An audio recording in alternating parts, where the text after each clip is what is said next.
Sabes que las cosas están mal para Donald Trump, que ni siquiera puede acudir a su propagandista. Las cosas se han puesto realmente mal para la administración de Donald. Estamos viendo tantos errores, tantos escándalos. Estamos viendo una agenda que apenas puede pasar por el Congreso. Todo está tan mal que incluso Fox, que se supone que Fox es comprado por Donald Trump, se está volviendo en su contra. Y vimos esto con un ejemplo que hizo enojar bastante a Donald Trump. Pero antes de mostrarte a este presentador que está criticando duramente a Donald, en una de las críticas más brutales y locas que yo he escuchado antes, quiero que tengas un poco de contexto, y todo empieza con un miembro de la Cámara de Representantes, Jarek Moskowitz, el cual interroga a Marco Rubio. Él es el secretario de Estado de Estados Unidos. Y todo por cómo está actuando la administración de Donald Trump en Irán. I want to talk about Iran for a second, okay?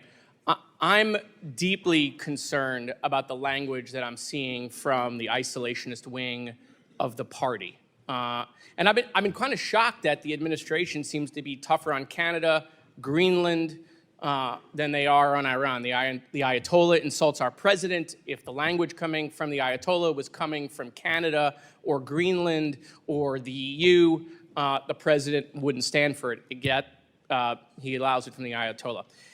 Is it your recommendation? I understand that you can't guarantee what Trump would or would not do, but it is your recommendation to the president that he sign no deal that allows Iran to keep enrichment? Well, here's the answer to that question is the president has made clear that Iran will never have a nuclear weapon. He's also been clear, and I think you've seen this in statements over the weekend, for example, that Ambassador Witkoff did on television and the like, that if you have an enrichment capability at any level, you are but steps away from a nuclear weapon. Of so I course. think that's why the no enrichment piece is so important. Right, of course, and that was the issues that many people had with the JCPOA, is they felt that it kept the enrichment capability along with ballistic missile capability, which Iran now has, okay, a delivery system. And so what I'm trying to figure out is, there are many players in this, and I'm gonna ask about those, but is it your recommendation, should the president ask of it, I assume he would, is it your recommendation to the president that he sign no deal that keeps their ability to enrich? Yeah, and he doesn't need that recommendation because he's already said that. Okay. Is it the vice president's position in your conversations with VP Vance that he also does not believe Iran should have any enrichment Well, I'm capability? not going to describe our conversations, but I can tell you the vice president is completely aligned with the president in his foreign policy. So that is his position then? The position that they shouldn't have enrichment. Yeah, is that the Yeah, vice president? if they have enrichment, then they will have a weapon, or at least there'll be a near. And everybody in the administration has been consistent on that. Okay, what about Mr. Witkoff? Is it his position that Iran should not be able to have any enrichment capabilities He part has of any said deal? so in public interviews as recently as this weekend. A second. There was just a leak that is now national news that Israel is poised to strike Iran. Where did that leak come from in the administration? Do we know what department leaked that? Is that being looked into? Well, I'm not aware of the leak that you're discussing. I'm obviously, I wouldn't discuss intelligence matters and even verify whether it's even true. I also don't think it's a mystery, though. Irrespective, I'm not talking about the leak, I'm not talking about the news story, that Israel has made clear that they retain the option of action to limit Iran from ever gaining a nuclear capability. I don't think that's a mystery, but I wouldn't comment, if I had read the article, I wouldn't comment on intelligence matters, confirm or deny them.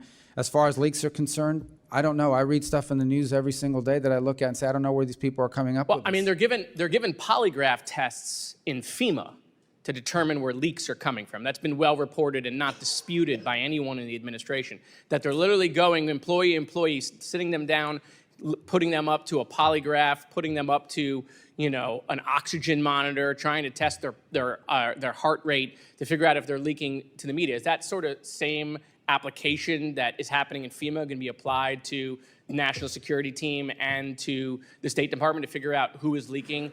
As far as I'm aware, we've not conducted any polygraph tests at the Department of State. Maybe we should, but we haven't. Okay, all right. So I just want to be clear, because there is a lot of confusion depending on the day, the week, and a lot of the reporting that's coming out, is that any Iran deal, is it your recommendation that should go to Congress to I be actually approved? think the law requires it. If you recall, we passed legislation here a few years ago, and it requires that Congress has a right to weigh in on any deal and could actually reverse any deal. I forgot the acronym for the bill, but it was one that was passed a few years ago, and I was in the Senate when it passed. It was after JCPOA.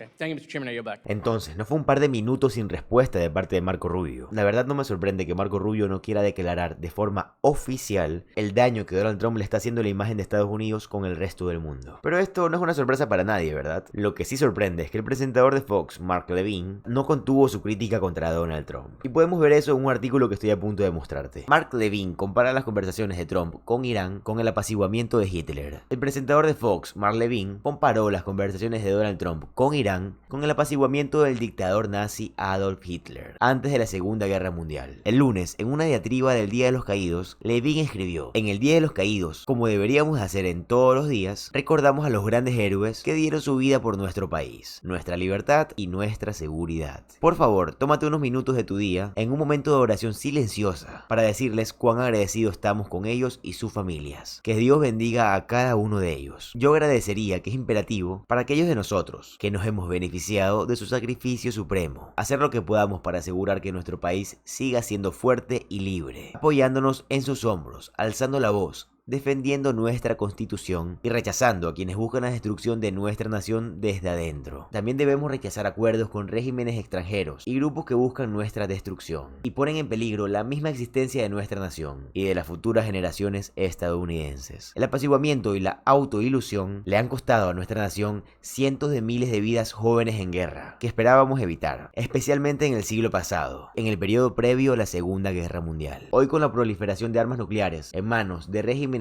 comunistas y fascistas y su persecución por parte de cultos islamistas de la muerte, se requiere que mantengamos los ojos más abiertos que nunca y nuestras decisiones frente a estas amenazas sean sabias y valientes, a pesar de haber sido designados por Trump para formar parte del Consejo de Asesor de Seguridad Nacional. Levin ha criticado repetidamente al presidente en los últimos meses. Solo este mes, Levin criticó la gira de Donald Trump por Arabia Saudita y Qatar, calificándolos de estados terroristas. Acusó a Trump de ser argumentos utilizados por el grupo aislacionista de Soros y Koch sobre los neoconservadores y los intervencionistas. Levin también atacó al enviado especial de Donald Trump para Medio Oriente, Steve Witkoff, sugiriendo que era antisemita por usar la palabra neocon, que significa neoconservador. En marzo, Levin condenó la administración de Donald Trump por negociar directamente con los terroristas subhumanos de Hamas, los nazis de Hamas, y por menospreciar públicamente al liderazgo israelí, mientras que en febrero se desvió de Donald Trump al defender al presidente ucraniano Volodymyr Zelensky y el apoyo de Estados Unidos a Ucrania. Estamos viendo cada vez más a estos tradicionalmente fanáticos de Donald Trump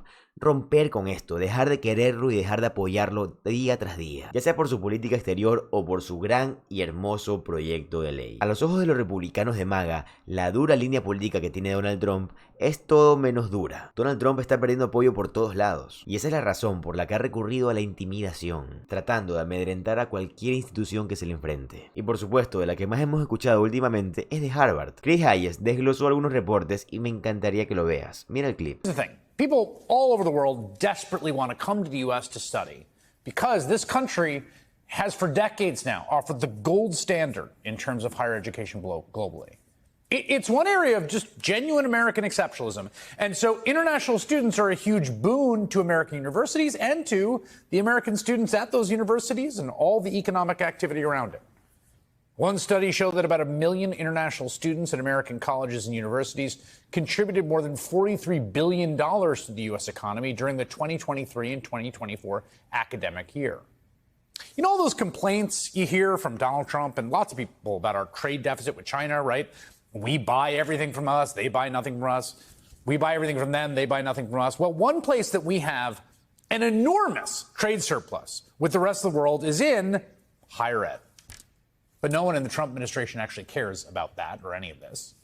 This is all just punishment against the university after it rejected the White House's demand to install third-party auditors, kind of ideological, like party apparatchik minders, to, quote, audit those programs and departments that most fuel anti-Semitic harassment or reflect ideological capture. Think about that phrase. Now, to be clear, anti-Semitism is a real and pernicious problem in America. But by now, it is painfully obvious that it is just a convenient rhetorical weapon for Trump and his allies to gain full control of universities. I mean, think about that phrase, ideological capture. That can mean anything.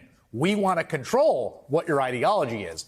They want to rewrite the school's curriculum in a way that is favorable and deferential to Trump and his worldview. Donald Trump wants the most powerful and legendary institution in higher education in this country, arguably in the world, to bend the knee to his whims and become a kind of controlled asset of MAGA. That is the goal here. And yes, let's be clear, it's pretty hard to root for an elite institution like Harvard, right? With a $53 billion endowment. But this attack on the university isn't really about Harvard at all, qua Harvard, and it isn't happening in a vacuum. It is the latest escalation in the administration's ongoing day-by-day battle, and this is going to sound hyperbolic, but I really believe it, to destroy all independent sources of knowledge and fact-finding in our free and open society. As the writer Adam Serwer put it in his latest piece, The Atlantic, by destroying knowledge, Trumpists seek to make the country more amenable to their political domination and to prevent meaningful democratic checks on their behavior. Their victory, though, would do much more than that. It would annihilate some of the most effective systems for aggregating, accumulating, and applying human knowledge that have ever existed. Without those systems, America could find itself plunged into a new dark age. To that end, we are seeing the administration run this playbook towards, again, any independent source of authority. The White House has already pulled $400 million in federal grants for Columbia University, for example.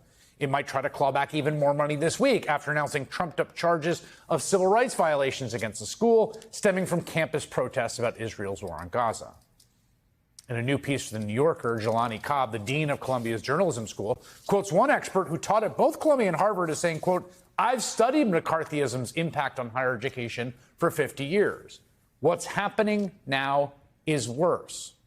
Cobb adds, quote, "The biggest mistake that some universities have made in responding to the White House has been to presume it is operating in good faith. It is not." But it is not just attacks on higher education. Everywhere you look, Trump and his administration is targeting independent sources of authority that could challenge Trump's actions, that could lead to a pluralistic society with contested views, right? Estados Unidos necesita más instituciones que estén dispuestas a enfrentarse a Donald Trump. Necesita instituciones que sean capaces de alzar su voz y decir lo que está pasando. Que sean capaces de quejarse, que sean capaces de rechazar ese dinero sucio de Donald, aunque les cueste bastante tratar de sobrevivir sin eso para poder enfrentarlo. Estados Unidos necesita levantar su voz en contra de esta persona, para que no pueda llegar a ser un dictador, para que Estados Unidos no siga cayendo en su ley y en su economía, y para que todo vuelva a ser como era antes. Pero bueno, para mí lo más importante es saber qué opinas tú al respecto, y me encantaría que lo pongas en los comentarios. Está de más decirlo, pero si te gusta el contenido de política estadounidense, te gusta estar informado de lo que está pasando en Estados Unidos, te encantará suscribirte a este canal, ya que subo videos todos los días. Mi nombre es José Alvarado, soy economista y estoy comprometido con informarte diariamente. Así que nos vemos en el siguiente video. Adiós.